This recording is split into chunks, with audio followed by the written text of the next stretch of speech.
교만은 패망의 선봉이다라는 제목으로 하나님의 말씀을 나누고자 합니다. 오늘 설교 제목은 잠언 16장 18절에 기록된 말씀입니다. 교만은 패망의 선봉이다.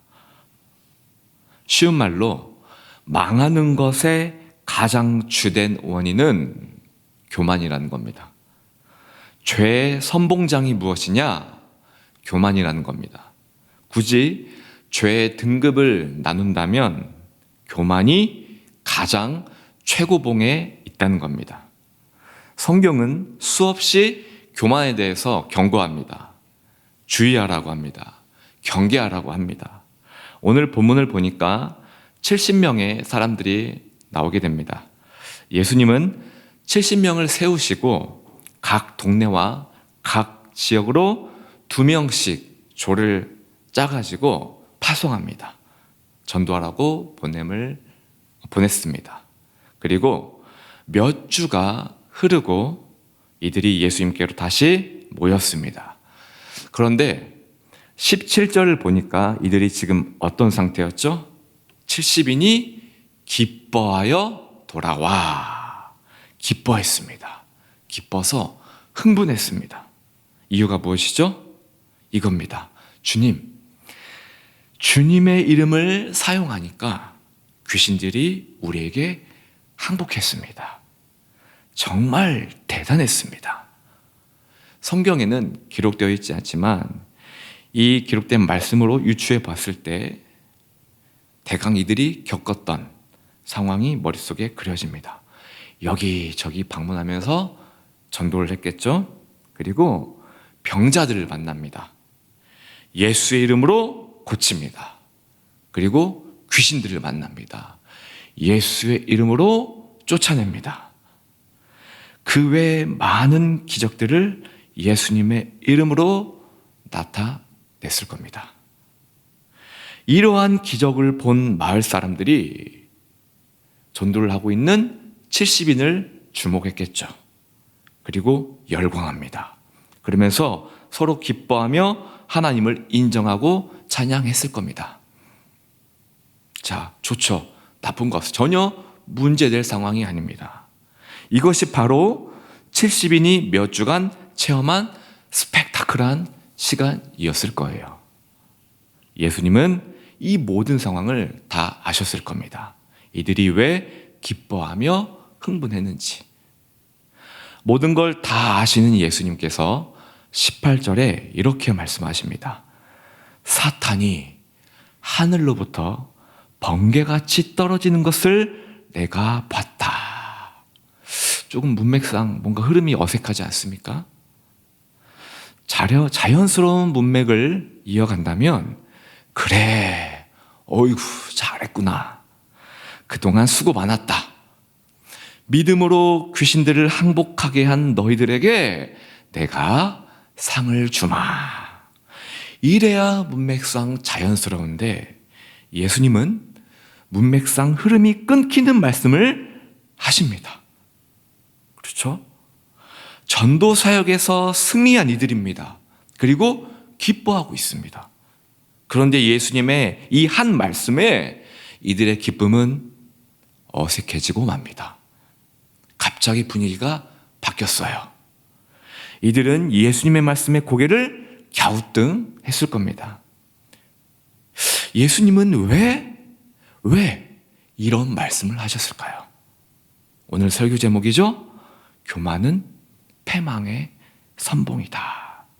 이것을 70인에게 알려주기 위함이었다는 것이죠. 분위기를 바꿔놓은 예수님의 말씀. 사탄이 하늘로부터 번개같이 떨어지는 것을 내가 봤다. 사탄이 하늘에서 왜 떨어졌죠? 실수로? 막 발을 헛디뎌서? 아니겠죠? 하나님이 되려는 교만 때문이었습니다.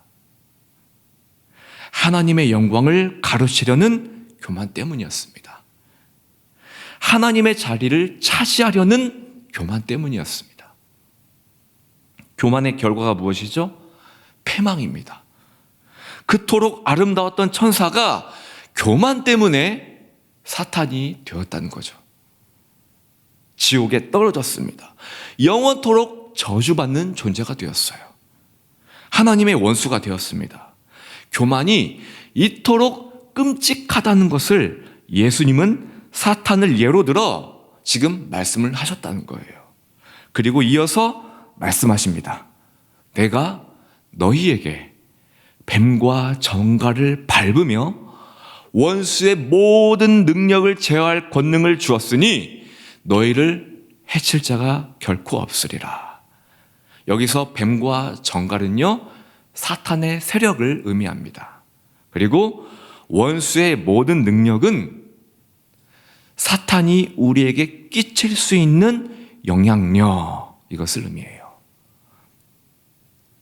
그럼 여기서 잠깐, 사탄이 세력을 가지고 우리에게 끼칠 수 있는 영향력이 무엇일까요?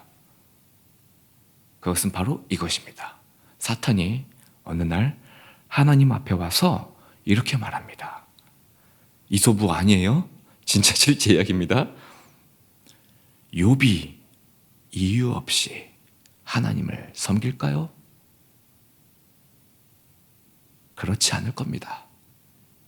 소유물 때문에, 재산 때문에 하나님을 예배하는 겁니다.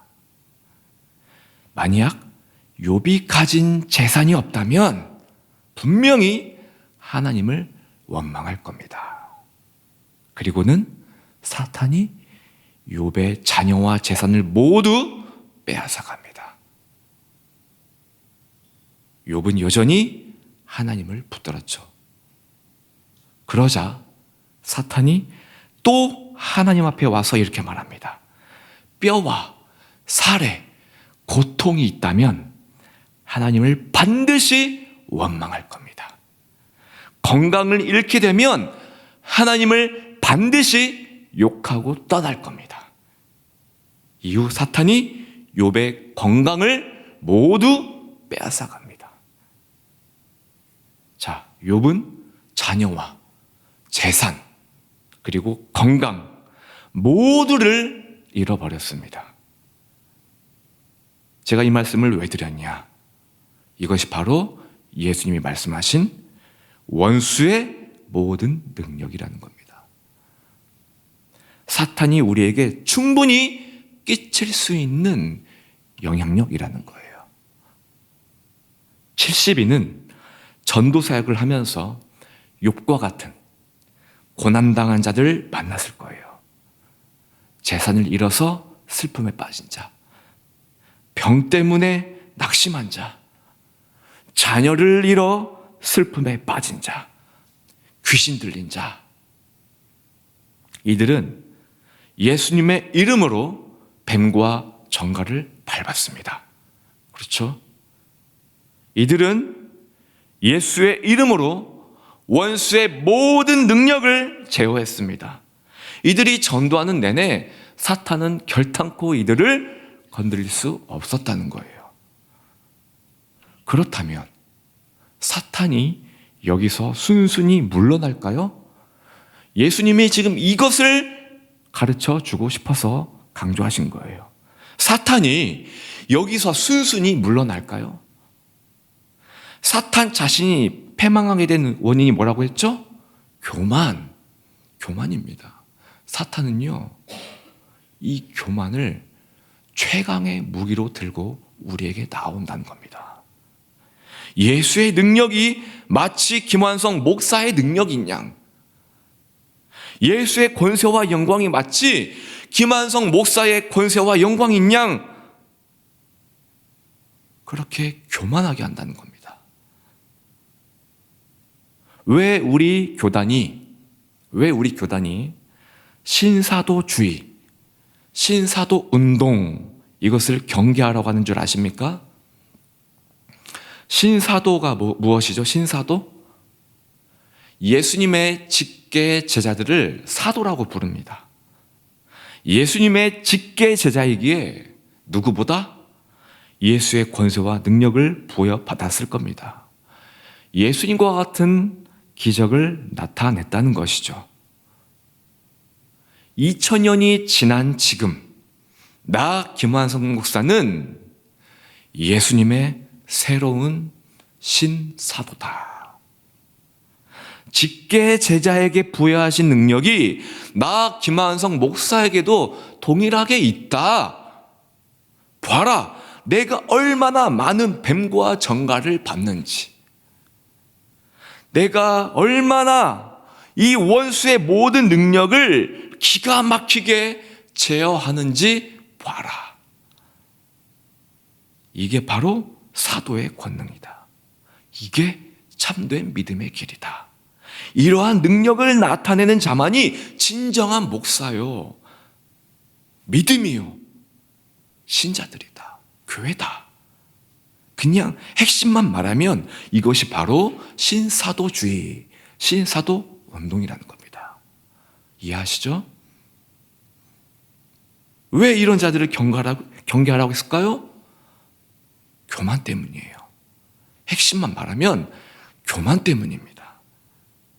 능력 때문에 많은 사람이 우러러봐요. 능력을 체험하기 위해서 소중한 관계를 끊어버립니다. 이 능력을 얻기 위해서, 그 능력을 보기 위해서 내가 가진 재산을 다 탕진해요. 일상을 포기합니다. 정상적인 일상이 되지 않아요. 이 오로지 이 능력을 보기 위해서, 이 능력을 취하기 위해서, 체험하기 위해서 그렇게 많은 사람들을 병들게 해서 긁어모은 돈으로 사역자의 이름은 높아져요. 그리고 힘과 권력이 생깁니다. 부유해집니다. 사람들의 눈에 이 사역자는 평범한 인간이 아니라 거룩한 신사도처럼 보인다는 것이죠. 아니, 더 나아가서 하나님처럼 보인다는 겁니다. 그래서 병든 광신도가 된다는 거예요. 능력이 아니면 모두 볼품없는 가짜라고 생각하게 된다는 겁니다. 자신이 걷고 있는 이 길이 틀렸다라고 말하는 사람들에게 굉장히 거칠어집니다. 난폭해져요. 이것이 바로 신사도 운동 주의에 빠진 자들의 특징입니다. 그래서 경계하라는 거예요.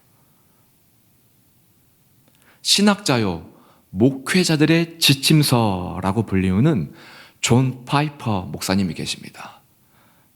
아마 많이들 아실 거예요. 존 파이퍼 목사님이 이런 질문을 받게 됩니다. 목사님, 박사님, 교수님, 오늘날에도 기적의 은사가, 능력의 은사가 존재할까요? 존 파이퍼 목사님이 이렇게 답변하셨습니다. 네, 오늘날에도 하나님의 기적은 분명히 존재합니다. 아니, 반드시 필요합니다. 그러나 많은 사람들이 이 기적에 대해 착각하고 있습니다. 기적의 은사, 능력 행함의 은사를 얻기 위해 자신의 몸을 학대하거나 상당 시간을 이 은사를 얻기 위해 투자한다는 것입니다. 하나님은 우리 모두에게 이미 이 능력을 주셨습니다. 또한 그 능력은 애초에 하나님의 것입니다. 하나님의 것이므로 하나님이 허락하시면 능력이 발현되는 것이고 원치 않으시면 발현되지 않는 것입니다. 우리는 너무나도 큰 착각과 실수를 합니다. 하나님의 능력이 마치 내가 어떠한 거룩함의 행위로 인해 얻어진 것처럼 말입니다. 내 몸을 괴롭게 하는 금식이나 성경 백독 읽기, 하루에 10시간씩 기도하기와 같은 노력으로 능력자가 되었다라고 인식한다는 겁니다. 그래서 능력이 발현되면 내가 높아지는 것이죠. 내가 주목받는다는 겁니다. 내가 하나님이 된다는 겁니다. 능력을 팔아 나의 명예가 높아지고 권세가 생기고 부를 축적하게 된다는 것이죠. 존 파이퍼 목사님의 답변에 덧붙여 말씀드리자면, 신사도 주의자들이 그토록 중요시 여기는 이 사도권. 자, 한번 들어보세요. 실제로 예수님의 직계 제자들, 이 사도들, 그렇게 살지 않았습니다. 그렇죠? 그렇게 안 살았어요. 베드로를 예로 들어볼까요? 직계 제자 중에 수제자입니다. 그가 능력으로 안진뱅이를 일으켰습니다. 기적을 행했죠. 안진뱅이가 베드로를 주목합니다. 환호합니다. 경배합니다. 그러자 베드로가 뭐라고 합니까? 어찌하여 나를 주목하느냐? 너를 일으키신 이는 내가 아니라 예수이시니 그를 주목하고 그를 경배하라. 이렇게 말합니다. 이게 사도의 모습이에요. 베드로 외에도 나머지 사도들 역시 능력 팔아 자신의 명예, 권세, 부를 챙기지 않았어요. 단 한 사람도 없었습니다. 그들 모두는요, 예수님이 걸었던 능력, 기적의 길이 아니라 순교자의 길을 걸었다는 거예요. 오직 복음을 위해. 천하보다 귀한 한 생명을 살리기 위해서라면 목숨을 건 순교자의 길, 그 길에 모든 것들을 내던진 인생이었다는 거예요. 이것이 성경에 기록된 사도의 길이고 사도의 인생이었습니다. 사도로 인정받았던 바울을 보십시오. 귀신을 쫓아내고 죽은 자를 살리고 병든 자를 고치고 많은 기적을 행하는 능력자였습니다. 뱀과 정갈을 밟고 원수의 모든 능력을 제하는 사도였습니다. 그런 바울이 만약 오늘날의 신사도주의자들과 같았다면 전도 사역을 하면서 순순히 감옥에 갇혔을까요? 생각해 보십시오. 순순히 두들겨 맞았을까요? 순순히 목이 잘리는 순교를 당했을까요? 예수님의 직계제자, 사도라 불렸던 이들이 붙들었던 것이 무엇입니까? 뱀과 정갈을 밟고 원수의 모든 능력을 제하는 능력이었을까요? 그랬다면 힘없이 끌려가, 어린 양처럼 힘없이 끌려가 고난당하지 않았을 겁니다. 순교당하지 않았을 거예요. 만약 이들이 은사, 기적 중심의 사람들이었다면 도망갔을 겁니다. 그리고 하나님께 이렇게 따져 물었을 거예요. 하나님, 제가 지금 죽게 생겼습니다. 그 어느 때보다 기적이 필요한 때입니다. 왜 지금 기적을 보여주지 않습니까? 지금이 그때입니다. 사도들은, 바울은요, 단 한 번도 위기에서, 그 순교의 현장에서 이렇게 기도한 적이 없었다는 거예요. 왜냐? 이들의 기쁨은 귀신들이 항복하는 것이 아니기 때문이에요. 이들의 기쁨이 무엇이죠? 저들에게 복음이 전해질 수만 있다면 내 생명을 하나님께 드리겠다. 이게 이들의 만족이요, 목적이요, 기쁨이었습니다. 저들을 살릴 수만 있다면 내 생명 하나님께 기꺼이 드리겠다. 저들이 이름이 하늘에 기록될 수만 있다면 내 생명 조금도 아끼지 않고 드리겠다. 이것이 사도들의 기쁨이었습니다. 세상은 갈수록 악해져만 간다고 하죠. 정말 그런 것 같습니다. 초등학생, 중학생이었나요? 어제 기사 보니까 또 20대 아들한테 유튜브에 중독돼서, 핸드폰에 중독돼서 본다고, 보지 말라고 아버지가 자녀에게 당연히 잔소리할 수 있는 거 아니에요? 죽이는 거 보십시오. 아무렇지 않게 부모를 때려 죽이는 이 세상. 정말 세상 갈수록 악해져만 갑니다. 또 추가로 교회의 이미지는 점점 나빠져 가는 것 같습니다. 제가 개척을 앞두고 있는데 제가 예배 처소를 알아보기 위해서 정말 많이 여기저기 알아봤어요. 근데 교회 자리는 안 내주더라고요. 뭐 식당이나 뭐 무슨 옷가게라든지 그런 것들을 흔쾌히 내주는데 교회를 개척하려고 합니다. 목소리가 바뀌어요. 그런 세상이에요. 또 어떻습니까? 문화를 통해서 무능력한 이 교회를 비판하고 있습니다. 본이 되지 못하는 그리스도인들을 비판하고 있습니다. 이런 세상 속에서 우리는 능력 있는 교회를 찾습니다. 하나님의 말씀보다 우리 눈에 번쩍번쩍 보여지는 능력이 앞서는 목회자를 찾아 나선다는 거예요. 그러나 우리 주님이 말씀하십니다.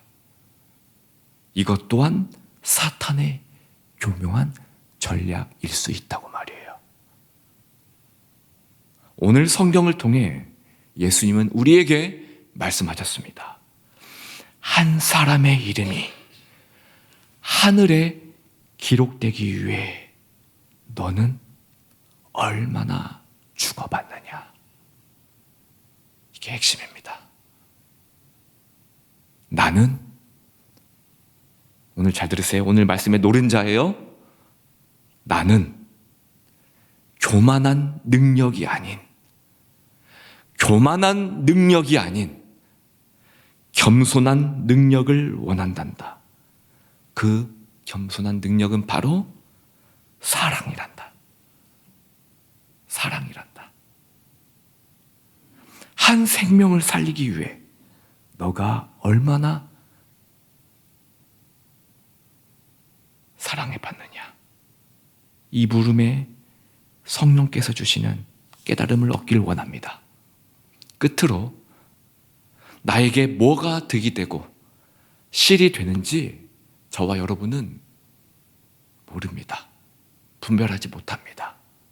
그러나 하나님은 우리에게 무엇이 득이 되고 무엇이 실이 되는지 정확하게 아시는 분이에요. 어떤 분에게 명예가 주어진다면 그분은 그 명예로 교만하여 망하게 되는 걸 우리 주님은 아십니다. 어떤 분에게 권세가 주어진다면 그분은 그 권세로 교만하여 망하게 되는 걸 주님은 아십니다. 어떤 분에게 부가 주어진다면 그분은 그 돈으로 교만하여 망하게 되는 걸 우리 주님은 아십니다. 우리 아버지는요, 자식이 망하는 것을 내버려 두지 않습니다. 결코 패망의 길로 인도하지 않는다는 거예요. 우리 아버지는 생명의 길로 인도하시는 분입니다. 그런데 우리는 너무나 어리석어서 아버지한테 이 명예라는 능력을 달라고 합니다. 권세라는 능력을 달라고 합니다. 부라는 능력을 달라고 합니다. 이것을 가지고 뱀과 정갈을 밟고 원수의 모든 능력을 제어하겠다고 주님과 딜을 한다는 거예요. 이것이 득인 줄 압니다. 그러나 하나님은 이것이 우리에게 독인 줄 아시기에 허락지 않으십니다. 그래서 우리는 이것이 고난인 줄 알아요.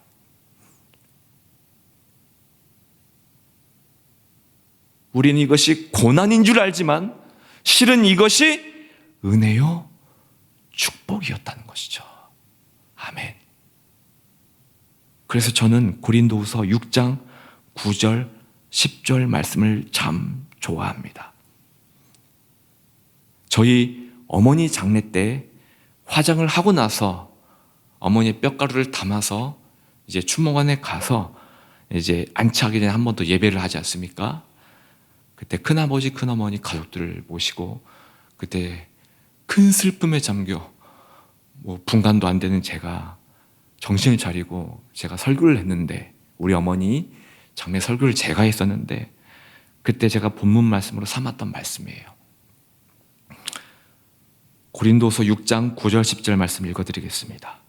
무명한 자 같으나 유명한 자여, 죽은 자 같으나 보라 우리가 살아있고, 징계를 받는 자 같으나 죽임을 당하지 아니하고, 근심하는 자 같으나 항상 기뻐하고, 가난한 자 같으나 많은 사람을 부요하게 하고, 아무것도 없는 자 같으나 모든 것을 가진 자로다.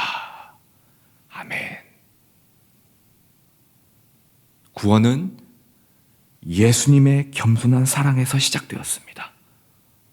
저와 여러분의 삶도 마찬가지입니다. 아무것도 없어도, 초라해도 겸손한 사랑만 있다면, 이 겸손한 능력만을 우리가 갖추고 있다면 여러분을 통해 생명의 역사, 생명의 열매가 맺어질 겁니다. 이러한 축복과 은혜가 넘치기를 예수님의 이름으로 축원합니다.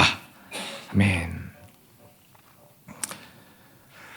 우리 고린도후서 6장 9절 10절 말씀 제가 읽어드렸는데, 이 말씀 가지고 우리가 한번 찬양하고 기도하는 시간 갖도록 하겠습니다.